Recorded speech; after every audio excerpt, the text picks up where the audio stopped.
क्या आप जानते हैं कि देश में एक ऐसा इनविजिबल टैक्स हम सब चुका रहे हैं जिसके गुनाहगार जितनी सरकार है उससे कम हम लोग भी नहीं हैं।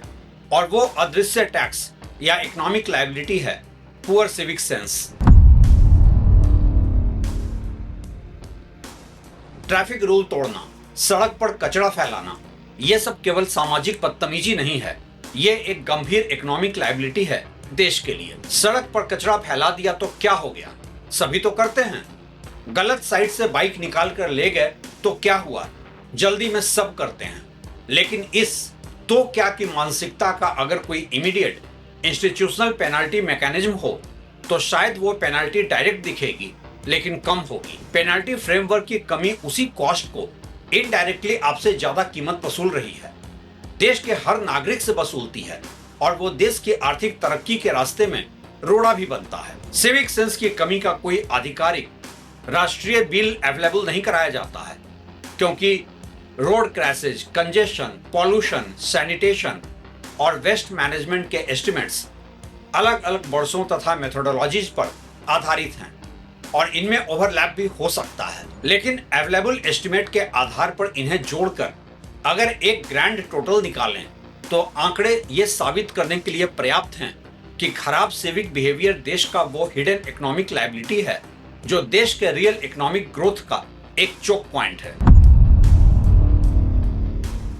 पुअर सिविक सेंस का इनविजिबल टैक्स आज हम सब के लिए एक चुनौती है। भारत इसकी इतनी आर्थिक कीमत चुका रहा है ये शायद आप सोच भी नहीं सकते।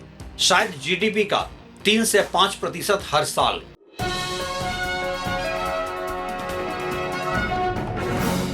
नमस्कार, आप देख रहे हैं track to reality with Ravi Sinha. एक शहर, एक सुबह और अदृश्य बिल। सुबह के 8:30 बजे हैं। मान लीजिए दिल्ली, मुंबई, बेंगलुरु, पटना या किसी भी भारतीय शहर में रहने वाला एक आम व्यक्ति है सुजीत। सुजीत घर से ऑफिस के लिए निकलता है। सोसाइटी के बाहर किसी ने अपनी कार दूसरी लाइन में पार्क कर रखी है। पूरी सड़क का एक लेन बंद है। थोड़ा आगे एक बाइक गलत दिशा से आती है। सुजीत अचानक ब्रेक लगाता है। पीछे वाला हॉर्न बजाता है जैसे गलती सुजीत की। सिग्नल पर 10 गाड़ियां स्टॉप लाइन के आगे खड़ी हैं। पैदल यात्री को जेब्रा क्रॉसिंग छोड़कर ट्रैफिक के बीच से निकलना पड़ता है। फ्लाईओवर के नीचे कूड़े का ढेर है। किसी ने रात में उसे जला दिया था। धुआं हवा में है। एक दुकानदार ने अपना सामान फुटपाथ पर रखा हुआ है। पैदल चलने वाला सड़क पर उतरता है। सड़क छोटी हो जाती है। ट्रैफिक धीमा पड़ता है। 20 मिनट का रास्ता 50 मिनट में पूरा होता है। ऑफिस पहुंचते पहुंचते सुजीत का फ्यूल ज्यादा जला, उसकी प्रोडक्टिविटी कम हुई, स्ट्रेस बढ़ा और शहर की हवा थोड़ी और खराब हुई। लेकिन सुजीत को इसका कोई इनवॉइस नहीं मिला क्योंकि पुअर सिविक सेंस का बिल हमें सीधे नहीं मिलता। वो पेट्रोल के खर्च में छिपा होता है, हॉस्पिटल बिल में छिपा होता है, म्यूनिसिपल टैक्स में छिपा होता है, इंश्योरेंस प्रीमियम में छिपा होता है, लॉस्ट वर्किंग आवर्स में छिपा होता है और कभी कभी किसी परिवार के कमाऊ सदस्य की मौत में छिपा होता है। आज का सवाल यह नहीं है कि भारतीयों में सिविक सेंस कम है या ज्यादा। आज का सवाल है, क्या खराब सिविक सेंस और सोशल इनडिसिप्लिन भारत की इकोनॉमिक ग्रोथ का एक इनविजिबल टैक्स है? और अगर है तो जिम्मेदारी इसकी किसकी है? सरकार की, नागरिकों की या उस पूरे सिस्टम की जिसमें नियम तो हैं लेकिन उनका पालन केवल तभी होता है जब पुलिस सामने दिखाई दे। अगर इस कहानी से आप कनेक्ट कर पा रहे हैं, आपको अपने आसपास का सड़क और गैर जिम्मेदार समाज दिखाई दे रहा है, तो इसे औरों तक भी पहुंचाएं। वीडियो को लाइक, हाइप और शेयर करके चैनल को भी सब्सक्राइब कर लें। सिविक सेंस आखिर है क्या? सिविक सेंस को अक्सर हम बहुत छोटा विषय मानते हैं। कूड़ा डस्टबिन में डालना, लाइन में लगना, लाल बत्ती पर रुकना, बेवजह हॉर्न बजाना, पब्लिक प्रॉपर्टी को नुकसान पहुंचाना। लेकिन इकोनॉमिक्स की भाषा में सिविक सेंस का मतलब है अपने छोटे निजी लाभ के लिए दूसरे लोगों पर बड़ा सामाजिक खर्च डालना। आप गलत दिशा से गाड़ी चलाकर शायद 2 मिनट बचा लेते हैं, लेकिन सामने से आ रही 20 गाड़ियों को ब्रेक लगाना पड़ता है। ट्रैफिक धीमा होता है, एक्सीडेंट का रिस्क बढ़ता है। आप सड़क पर कचरा फेंककर 10 सेकंड बचाते हैं, लेकिन उसे उठाने, ड्रेन साफ करने, बीमारी रोकने और फ्लडिंग से निपटने का खर्च पूरा शहर उठाता है। आप अपनी गाड़ी सड़क पर इल्लीगल पार्क करके निजी पार्किंग का पैसा बचाते हैं, लेकिन पब्लिक रोड का एक हिस्सा अपने निजी इस्तेमाल के लिए आप कब्जा कर लेते हैं। अर्थशास्त्र में इसे निगेटिव एक्सटर्नैलिटी कहते हैं। लाभ एक व्यक्ति का, लागत पूरे समाज की। इसलिए सिविक सेंस केवल कल्चरल वैल्यू नहीं है, ये एक प्रकार का इकोनॉमिक कोऑर्डिनेशन सिस्टम है। जहां लोग नियम का पालन करते हैं, वहां कम पुलिस, कम बैरिकेडिंग, कम वेरिफिकेशन, कम सिक्योरिटी और कम रिपेयर की जरूरत होती है। जहां नियमों का पालन केवल डर से होता है, वहां हर काम करवाने के लिए कैमरा, चालान, गार्ड, गेट, वॉल यूनिफॉर्म और एनफोर्समेंट स्टाफ चाहिए। यानी लो सिविक ट्रस्ट वाला समाज हर ट्रांजैक्शन पर एक एडिशनल कॉम्प्लायंस कॉस्ट देता है। पहला आर्थिक बिल, रोड इंडिसिप्लिन। भारत में सिविक इंडिसिप्लिन की सबसे घातक कीमत सड़कों पर दिखाई देती है। 2024 की एक रिपोर्ट में देश में 4,88,000 से अधिक रोड एक्सीडेंट दर्ज हुए। इनमें लगभग 1,77,000 लोगों की मौत हुई। उसी वर्ष ओवर स्पीडिंग से जुड़ी घटनाओं में लगभग 1,25,000 फैटेलिटीज दर्ज की गई। रॉन्ग साइड ड्राइविंग या लेन इंडिसिप्लिन से 8,000 से ज्यादा, मोबाइल फोन के इस्तेमाल से 2,000 से ज्यादा और रेड लाइट जंपिंग से 500 से ज्यादा मौतें दर्ज की गई। ये आंकड़े केवल ट्रैफिक वायलेशन की कहानी नहीं बताते। हर मृत व्यक्ति के पीछे एक हाउस होल्ड बैलेंस शीट होती है। मान लीजिए 35 साल का कोई डिलीवरी एग्जीक्यूटिव एक्सीडेंट में मारा जाता है। वो केवल एक इंडिविजुअल नहीं था, वो अपने परिवार की मंथली इनकम था, बच्चों के स्कूल फी था, माता पिता की दवाई था, होम लोन ईएमआई था। वर्ल्ड बैंक के एक हाउस होल्ड स्टडी में पाया गया कि रोड क्रैशेस के बाद 75% से अधिक पुअर हाउस होल्ड की इनकम में गिरावट आई। गरीब परिवारों के लिए फाइनेंशियल लॉस 7 महीने से अधिक की हाउस होल्ड इनकम के बराबर था। कई परिवारों को इलाज के लिए उधार लेना पड़ा, असेट्स बेचने पड़े या बच्चों की पढ़ाई रोकनी पड़ी। रोड क्रैशेस की इकोनॉमिक कॉस्ट के एस्टिमेट्स मेथोडोलॉजी के अनुसार अलग हैं। भारत सरकार द्वारा करवाए गए एक स्टडी ने इसे लगभग जीडीपी के 3.14% के आसपास रखा, जबकि वर्ल्ड बैंक के एक अन्य एस्टिमेट ने इसे लगभग 3 से 5% या कुछ एनालिसिस में जीडीपी के 5 से 7% तक बताया गया है। इन एस्टिमेट्स में lost income, medical expenses, disability, vehicle damage, legal cost और ह्यूमन वेलफेयर लॉस जैसे अलग अलग कंपोनेंट्स शामिल हो सकते हैं। लेकिन यहां एक बात स्पष्ट होनी चाहिए, हर एक्सीडेंट को केवल नागरिकों की डिसिप्लिन नहीं है कहना भी गलत होगा। एक्सीडेंट के लिए ओवर स्पीडिंग और रॉन्ग साइड ड्राइविंग जिम्मेदार हो सकते हैं, लेकिन साथ ही खराब road design, blind turns, missing street lights, unsafe crossings, potholes, weak enforcement और देर से मिलने वाली इमरजेंसी केयर भी जिम्मेदार होती है। सरकार स्वयं रोड सेफ्टी के लिए 4 पिलर्स, एजुकेशन, इंजीनियरिंग, इन्फोर्समेंट और इमरजेंसी केयर की बात करती है। इसका अर्थ है कि ऑफिशियल फ्रेमवर्क भी जिम्मेदारी केवल ड्राइवर पर नहीं डालता।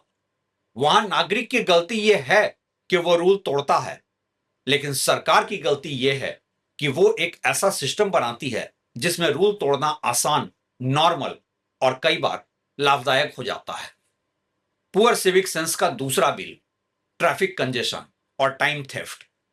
किसी व्यक्ति की जिंदगी का सबसे लिमिटेड रिसोर्स पैसा नहीं, समय है।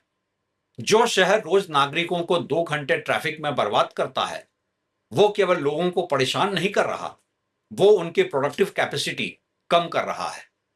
नीति आयोग से जुड़ी एक मोबिलिटी एनालिसिस ने पुअर लेन डिसिप्लिन और ट्रैफिक रूल एडहेरेंस को इंडियन कंजेशन के कारणों में गिना था। इसी एनालिसिस में किए गए एस्टिमेट के अनुसार 4 प्रमुख भारतीय शहरों में कंजेशन की एनुअल सोशल कॉस्ट लगभग 1,60,000 करोड़ आंकी गई थी। ये कोई ऑडिटेड नेशनल अकाउंट नहीं, बल्कि एक रिसर्च एस्टिमेट है, और वो भी सिर्फ 4 प्रमुख शहरों की। लेकिन ये स्केल बताने के लिए एक क्रिटिकल बेंचमार्क है। कंजेशन का कॉस्ट केवल पेट्रोल नहीं है। अगर कोई एम्प्लॉय रोज 90 मिनट एडिशनल ट्रैफिक में बिताता है तो वह समय ना फैमिली को मिलता है, ना रेस्ट को, ना स्किल डेवलपमेंट को, ना प्रोडक्टिव वर्क को। बिजनेस के लिए इसका अर्थ है delivery late, inventory delayed, meetings postpone, drivers की ओवरटाइम कॉस्ट, फ्यूल कंजम्पशन ज्यादा, लॉजिस्टिक्स अनरिलायबल। और जब किसी शहर में ट्रेवल टाइम प्रेडिक्टेबल नहीं रहता तो हर व्यक्ति सेफ्टी मार्जिन रखना शुरू कर देता है। 1 घंटे की मीटिंग के लिए 2.5 घंटे ब्लॉक किए जाते हैं। यानी कंजेशन केवल समय नहीं खाता, वो अनसर्टेनिटी पैदा करता है। अब यहां एक व्यक्ति कह सकता है मेरे अकेले लेन बदलने से क्या फर्क पड़ेगा। समस्या यही है, हर व्यक्ति अपने बिहेवियर को इनसिग्निफिकेंट मानता है, लेकिन शहर की ट्रैफिक सिस्टम करोड़ों इनसिग्निफिकेंट डिसीजंस का कलेक्टिव रिजल्ट होती है। एक गाड़ी गलत पार्क होती है, उसके पीछे लेन मर्जर होता है, फिर ब्रेकिंग होती है, फिर शॉकवेव पीछे तक जाती है। कुछ मिनट में एक छोटी private convenience public traffic jam बन जाती है। तीसरा बिल, कचरा, सैनिटेशन और अर्बन फ्लडिंग। अर्बन इंडिया में 1.5 lakh tonne municipal solid waste प्रतिदिन जनरेट होता है। सरकार के अनुसार शहरों के टोटल वेस्ट में करीब 30 से 40% हिस्सा बल्क वेस्ट जनरेटर्स जैसे बड़े housing complexes, hotels, malls, institutions और कॉमर्शियल एस्टेब्लिशमेंट से आ सकता है। लेकिन वेस्ट की कहानी डस्टबिन पर समाप्त नहीं होती। जब घर में वेस्ट सेग्रीगेशन नहीं होती तो रिसाइक्लेबल मटेरियल कंटेमिनेटेड हो जाता है। म्यूनिसिपैलिटी को ज्यादा शॉर्टिंग करनी पड़ती है, प्रोसेसिंग महंगी होती है, लैंडफिल्स जल्दी भरते हैं, वेस्ट पिकर का काम खतरनाक बनता है। जब सड़क पर प्लास्टिक और पैकेजिंग फेंकी जाती है तो वो ड्रेन में पहुंचती है। बारिश आती है, ड्रेन ब्लॉक होता है, सड़क पर पानी भरता है, व्हीकल डैमेज होते हैं, शॉप्स बंद होती है, एम्प्लॉयज लेट होते हैं। फिर हम कहते हैं सरकार ने ड्रेनेज क्यों नहीं साफ किया। मैं ये नहीं कह रहा हूं कि सरकार से यह सवाल नहीं पूछा जाना चाहिए, लेकिन साथ ही नागरिक से भी पूछा जाना चाहिए कि ड्रेन को पब्लिक डस्टबिन किसने समझा। सैनिटेशन के इकोनॉमिक बर्डन का एक पुराना लेकिन महत्वपूर्ण बेंचमार्क वर्ल्ड बैंक ने 2026 के डेटा पर तैयार किया था। उस स्टडी में इनएडेक्वेट सैनिटेशन की इकोनॉमिक कॉस्ट भारत के तत्कालीन जीडीपी के लगभग 6.4% के बराबर आंकी गई थी। इसमें प्री मैच्योर डेथ्स, डिजीज, इलाज, contaminated water, productivity loss, toilet access में लगने वाला समय और टूरिज्म इंपैक्ट्स शामिल थे। यह वर्तमान एस्टिमेट नहीं है, लेकिन यह दिखाता है कि सैनिटेशन फेलियर का प्रभाव केवल क्लीनलीनेस तक सीमित नहीं होता। टॉयलेट बना देना इंफ्रास्ट्रक्चर है, उसे यूजेबल रखना गवर्नेंस है, उसे गंदा न करना सिविक बिहेवियर है, सीवेज ट्रीटमेंट करना पब्लिक पॉलिसी है और सीवर में प्लास्टिक, कंस्ट्रक्शन डेब्रिस या हैजार्डस वेस्ट न डालना सोशल रिस्पॉन्सिबिलिटी है। इनमें से किसी एक लिंक के टूटते ही पूरा सैनिटेशन चेन कमजोर हो जाता है। चौथा बिल, पॉल्यूशन और प्रोडक्टिविटी। एयर पॉल्यूशन को पूरी तरह पुअर सिविक सेंस से जोड़ना गलत होगा। इसके बड़े सोर्सेज में power generation, industries, construction, transport, agriculture और रीजनल एमिशन शामिल हैं। लेकिन waste burning, vehicle idling, poorly maintained vehicles, unnecessary private trips और कंस्ट्रक्शन डस्ट रूल्स, इन सब की अनदेखी जैसी एक्टिविटीज इस बर्डन को बढ़ाती है।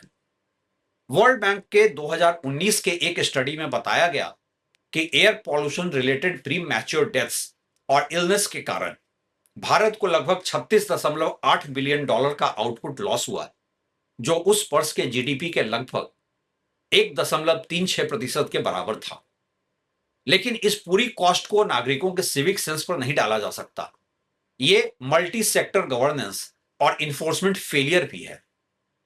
अब कल्पना कीजिए एक स्कूल टीचर की, उसे पॉल्यूशन के कारण बार बार रेस्पिरेटरी इंफेक्शन होता है, वो साल में 10 दिन लीव लेता है।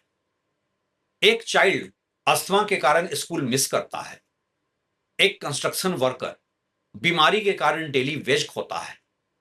एक कंपनी को एयर प्यूरिफायर, हेल्थ इंश्योरेंस और एम्प्लॉय सिक लीव पर अधिक खर्च करना पड़ता है। जीडीपी में हर बीमारी दिखाई नहीं देती, क्योंकि मां द्वारा बीमार बच्चे की देखभाल में लगाया गया अनपेड टाइम नेशनल इनकम में हमेशा प्रॉपरली रिकॉर्ड नहीं होता, लेकिन फैमिली की इकोनॉमी में वो पूरी तरह से रियल होता है।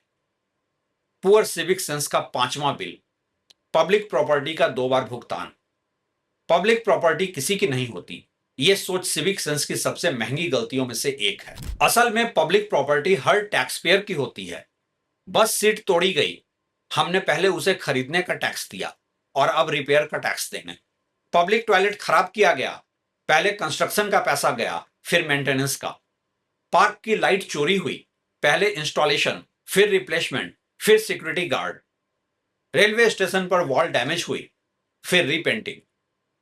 हर वंडलिज्म में टैक्स पेयर एक ही असेट को कई बार खरीदता है और फिर गवर्नमेंट धीरे धीरे पब्लिक स्पेसेस को हॉस्टाइल बनाना शुरू करती है। मोर ग्रिल्स, मोर गेट्स, मोर गार्ड्स, मोर बैरिकेड्स, मोर सीसीटीवी। क्योंकि लो ट्रस्ट सिस्टम कभी ओपन पब्लिक इंफ्रास्ट्रक्चर पर भरोसा नहीं कर सकता। इसका एक सोशल कॉस्ट भी है। जब डिसेंट पब्लिक स्पेस नहीं रहता, तो जिनके पास प्राइवेट क्लब, गेटेड सोसाइटी या पर्सनल व्हीकल खरीदने की क्षमता है, वे पब्लिक सिस्टम से निकल जाते हैं और पब्लिक सिस्टम केवल उन लोगों के लिए बचता है जिनके पास विकल्प नहीं है। फिर पॉलिटिकल प्रेशर भी कम हो जाता है, यानी सिविक इंडिसिप्लिन अंततः इनइक्वालिटी भी बढ़ा सकती है। क्या समस्या वास्तव में नागरिकों की ही है? इस पॉइंट पर अक्सर एक कन्वीनियंट कंक्लूजन आता है, Indians are like this only. यह सेंटेंस एनालिसिस नहीं, सरेंडर है। क्योंकि बिहेवियर वैक्यूम में पैदा नहीं होता। जिस सड़क पर फुटपाथ नहीं है, वहां पेडेस्ट्रियन सड़क पे ही चलेगा। जहां ओवरब्रिज नहीं है, वहां पैदल यात्री गाड़ियों का रास्ता ब्लॉक करेंगे। जिस मार्केट में पब्लिक टॉयलेट नहीं है, वहां सैनिटेशन वायलेशन बढ़ेगा। जहां वेस्ट कलेक्शन इररेगुलर है, वहां गार्बेज ब्लैक स्पॉट्स बनेंगे। जहां पार्किंग पॉलिसी नहीं है, वहां रोड पर पार्किंग होगी। जहां पब्लिक ट्रांसपोर्ट अनरिलायबल है, वहां प्राइवेट व्हीकल बढ़ेंगे। जहां चालान पुलिस ऑफिसर की इच्छा पर निर्भर है, वहां लोग रूल नहीं, ऑफिसर की लोकेशन देखेंगे। जहां वीआईपी कन्वॉय रेड लाइट तोड़ सकता है, वहां ऑर्डिनरी सिटीजन को नियम मोरल प्रिंसिपल नहीं, पावर हायरार्की लगता है। इसलिए सिविक डिसिप्लिन की शुरुआत लेक्चर से नहीं, क्रेडिबल सिस्टम से होती है। नीति आयोग की 2026 अर्बन गवर्नेंस रिपोर्ट ने माना कि इंडियन सिटीज की performance fragmented institutions, limited devolution, weak financial autonomy और डिफ्यूज अकाउंटेबिलिटी से कॉन्स्ट्रेंड है। जब water, roads, traffic, planning, drainage और वेस्ट अलग अलग एजेंसीज के पास हों, तो सिटीजन को पता ही नहीं चलता कि जवाबदेह कौन है। आरबीआई की म्यूनिसिपल फाइनेंस एनालिसिस के अनुसार कई म्यूनिसिपल कॉरपोरेशंस की ओन सोर्स रेवेन्यूज उनके रेवेन्यू एक्सपेंडिचर के लिए पर्याप्त नहीं है और वे अपर लेवल्स ऑफ गवर्नमेंट से मिलने वाले ग्रांट पर बहुत अधिक निर्भर हैं। फाइनेंशियली वीक म्यूनिसिपैलिटी से वर्ल्ड क्लास सैनिटेशन, मेंटेनेंस और इन्फोर्समेंट की उम्मीद करना मुश्किल है। यानी सरकार जब सिटीजन से कहती है कि सिटी क्लीन रखो, तो सिटीजन भी पूछ सकता है, क्या वेस्ट रोज उठता है? क्या कंप्लेंट का रिजोल्यूशन होता है? क्या कॉन्ट्रैक्टर अकाउंटेबल है? क्या पब्लिक टॉयलेट फंक्शनल है? क्या रूल सभी पर समान लागू होता है? ये सब लेजिटिमेट सवाल हैं। सरकार से सवाल पूछना कोई देशद्रोह नहीं है, देश पर सवाल उठाना नहीं है। लेकिन हां, सिटीजन की जिम्मेदारी भी समाप्त नहीं होती। गवर्नमेंट फेलियर सिटीजन को अनलिमिटेड लाइसेंस नहीं देता। अगर म्यूनिसिपैलिटी वेस्ट समय पर नहीं उठाती तो उसके खिलाफ कंप्लेंट और अकाउंटेबिलिटी का मैकेनिज्म होना चाहिए। लेकिन इसका अर्थ यह नहीं है कि वेस्ट सड़क के बीच फेंकना आपका जस्टिफाइड हो गया। अगर ट्रैफिक सिग्नल खराब है तो सावधानी से क्रॉसिंग करनी चाहिए, लेकिन इसका अर्थ यह नहीं है कि रॉन्ग साइड ड्राइविंग आपके लिए नॉर्मल हो गई। सिटीजन रेस्पॉन्सिबिलिटी का अर्थ परफेक्ट व्यक्ति बनना नहीं है। इसका अर्थ है कि हम अपने छोटे लाभ का पूरा खर्च दूसरों पर न डालें। 4 बेसिक सिविक प्रिंसिपल्स हैं। पहला, रूल तब भी मानिए जब कोई देख न रहा। कैमरा देखकर हेलमेट लगाना सेफ्टी कल्चर नहीं है, यह पनिशमेंट का अवॉइडेंस है। दूसरा, पब्लिक स्पेस को प्राइवेट कन्वीनियंस के लिए कब्जा मत कीजिए। Illegal parking, footpath encroachment, loudspeaker और construction debris all are forms of privatising public space. तीसरा, अपने वेस्ट और बिहेवियर के फुल कॉस्ट स्वीकार कीजिए। Water segregation, user charges, parking फी और पॉल्यूशन कंप्लायंस मुफ्त नहीं होंगे। क्लीन सिटी का एक कॉस्ट होता है। चौथा, वायलेशन को नॉर्मल मत बनाइए। सब करते हैं। सोशल इंडिसिप्लिन का सबसे शक्तिशाली लाइसेंस है। जब 10 लोग लाइन तोड़ते हैं, 11वां व्यक्ति लाइन में खड़ा हो रहकर खुद को मूर्ख समझने लगता है। सोशल नॉर्म टूटते ही ऑनेस्ट बिहेवियर कॉस्टली बन जाता है। समाधान लेक्चर नहीं, सिस्टम बेस्ड सिविक सेंस है। इकोनॉमिक सर्वे 2025-26 ने एक महत्वपूर्ण प्रिंसिपल रखा। सिविक सेंस कम्युनिकेशन को प्रेडिक्टेबल सिस्टम्स को मजबूत करना चाहिए, उनको जगह नहीं उनकी लेनी चाहिए। यानी स्लोगन्स तब काम करेंगे जब इंफ्रास्ट्रक्चर, एनफोर्समेंट और सर्विस डिलीवरी भी कंसिस्टेंट हो। सर्वे ने सिंपल, लोकल और पॉइंट ऑफ एक्शन मैसेजिंग पर जोर दिया। पहला समाधान, कॉम्प्लायंस को आसान बनाइए। जहां कूड़ा पैदा होता है वहीं बिन होना चाहिए। पब्लिक टॉयलेट क्लीन, सेफ और एक्सेसिबल होना चाहिए। फुटपाथ कंटिन्यूअस होने चाहिए, बीच में पोल, ट्रांसफार्मर और पार्क्ड कार नहीं।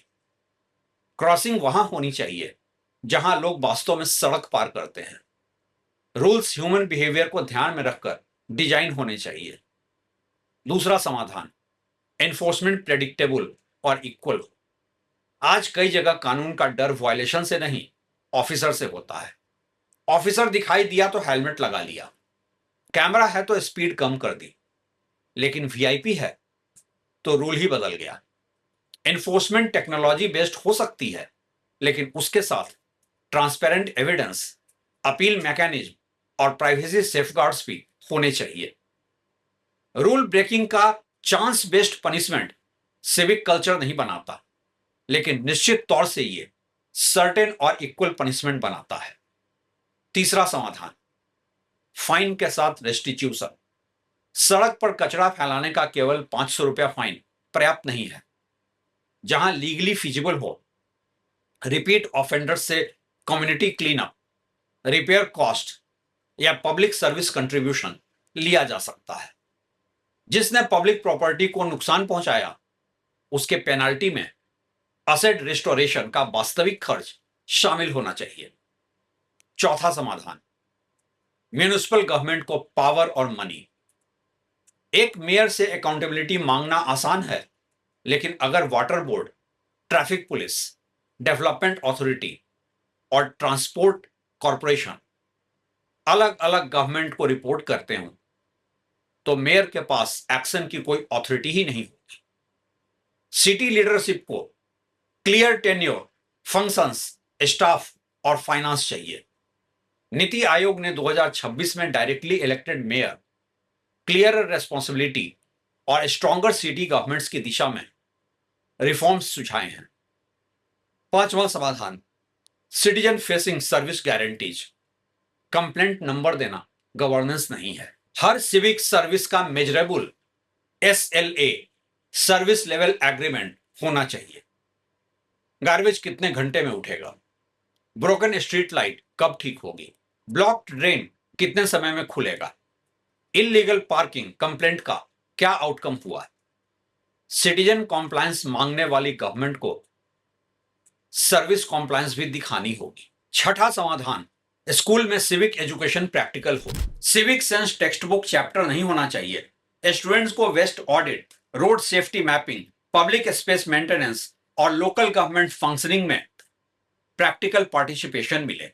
जो बच्चा स्कूल में वेस्ट सेग्रीगेशन करता है वो घर में पेरेंट्स को बदल सकता है।